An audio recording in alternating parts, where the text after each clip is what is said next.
அனைவருக்கும் வணக்கம். இந்த பதிவில் நாம் பார்க்க போவது மேகமலை பயணம். மேற்கு தொடர்ச்சி மலைத்தொடரின் மழைமூட்ட மேகங்களுக்குள் மறைந்திருக்கும் ஒரு மாயமான அழகு, அதுவே மேகமலை.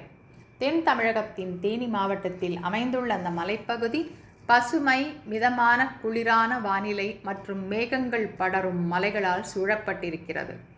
இது மூடித்திறந்த மேகங்களுக்குள் ஒரு மலைப்பாதை, a mountain trail hidden within the mystic clouds என அழைக்கப்படுகிறது. மதுரையிலிருந்து சுமார் 130 கிலோமீட்டர் தொலைவில் உள்ள மேகமலைக்கு செல்ல 3.5 மணி முதல் 4 மணி நேரம் வரை ஆகும். மலை உச்சியின் உயரம் சுமார் 1500 மீட்டர். அடிவாரத்திலிருந்து உச்சி வரை சுமார் 44 கிலோமீட்டர் தூரம். இடையில் 18 ஹேர்பின் வளைவுகள் உள்ளன. சொந்த வாகனத்தில் பயணித்தால் இது ஒரு அற்புதமான அனுபவமாக இருக்கும். ஏனெனில் செல்லும் பாதை மிக சிறப்பாக உள்ளது. நாங்கள் சென்ற வாரம் சென்றிருந்தோம். காலை 7 மணிக்கு மதுரையிலிருந்து புறப்பட்டு 10:45 மணிக்கு சென்று அடைந்தோம். 2021 மேகமலை ஸ்ரீவில்லிபுத்தூர் மேகமலை புலிகள் காப்பகத்தின் ஒரு பகுதியாக அறிவிக்கப்பட்டிருக்கிறது. இது அதன் பசுமை பாதுகாப்பிற்கும் வனவிலங்கு பாதுகாப்பிற்கும் முக்கியத்துவம் சேர்க்கிறது. மலைப்பாதையில் செல்லும்போது மிதக்கும் மேகங்கள், குளிர்ந்த காற்று, தேயிலை மற்றும் ஏலக்காயின் நறுமணம் இவை அனைத்தும் பயணத்தை மென்மையாக்கும். மேகங்கள் சில நேரங்களில் நேரடியாக சாலையில் இறங்கி வரும். உண்மையில் இது ஒரு மாயை போன்ற அனுபவம். ஊட்டி அல்லது கொடைக்கானலை போல் இது இன்னும் அதிகமான சுற்றுலா பயணிகளால் தாக்கம் அடையாததால் இயற்கையின் இயல்பான அமைதி இங்கு நிறைந்து கிடக்கிறது. இப்போது மேகமலையின் சிறப்புகளை பார்ப்போம். கண்களை கவரும் பசுமையான தேயிலை தோட்டங்கள், ஹைவேலி எஸ்டேட், மேகமலை எஸ்டேட் போன்றவை புகழ்பெற்றவை.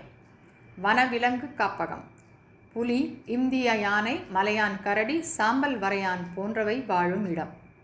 மேகங்கள் படரும் மலைகள். மேகங்கள் மலைகளுக்கிடையே உண்மையில் பறப்பதை போல் தெரியும். மணலார் ஏரி, அழகான ஏரி, புகைப்பட காதலர்களுக்கான சொர்க்கம். மகாராஜா மேட்டு வியூ பாயிண்ட், நடைப்பயணத்திற்கு ஏற்ற இடம். அனுபவமுள்ள வழிகாட்டியுடன் செல்ல வேண்டிய பாதைகள் உள்ளன. பறவைகள் பார்வை, சில அபூர்வ பறவைகள் இங்கு காணப்படும். பெரிய இந்திய கொக்குச்சிட்டு குருவி, நவரத்தின குருவி, சிறிய மரங்கொத்தி, சிவந்த புல்புல் ஆகியவை காணப்படும். மேலும் தேயிலை தயாரிப்பு முறைகள், பண்ணை வாழ்க்கை முறைகள் ஆகியவற்றையும் காணலாம். தங்கும் வசதிகள், மேகமலைக்கு அருகிலுள்ள கிராமங்களில் ஹோம் ஸ்டேக்கள் மிகவும் அடிப்படை வசதிகளுடன் உள்ளன. இது தவிர வனத்துறை கட்டடங்களில் அல்லது தனியார் தோட்டங்களில் அமைந்த பண்ணை வீடுகளிலும் தங்கலாம். இங்கு பெரிய உணவகங்கள் எதுவும் இல்லை. சில சிறிய டீ கடைகள் மட்டுமே உள்ளன. பயணத்திற்கு தேவையான உணவுப் பொருட்கள், ஸ்நாக்ஸ், குடிநீர் ஆகியவை அடிவாரத்திலிருந்தே வாங்கி செல்ல வேண்டும். பிளாஸ்டிக் தண்ணீர் பாட்டில் எடுத்து செல்ல முடியாது. இரவு நேர பயணம் அனுமதிக்கப்படாது. மாலை 6 முதல் காலை 6 வரை காட்டுப்பாதை மூடப்படும். பறவைகள் பார்வையாளர்கள், புகைப்பட கலைஞர்கள், இயற்கையை நேசிப்பவர்கள் மற்றும் அமைதியான சூழ்நிலையை விரும்புவோருக்கான ஒரு சிறந்த ஓய்விடம். மேகங்கள் மழையாகவும் மலைகள் வானத்தை தொட்டவாறு இருக்கும் மேகமலையில் உங்கள் ஆன்மாவும் சற்று நேரம் ஓய்வெடுக்கட்டுமே. நன்றி.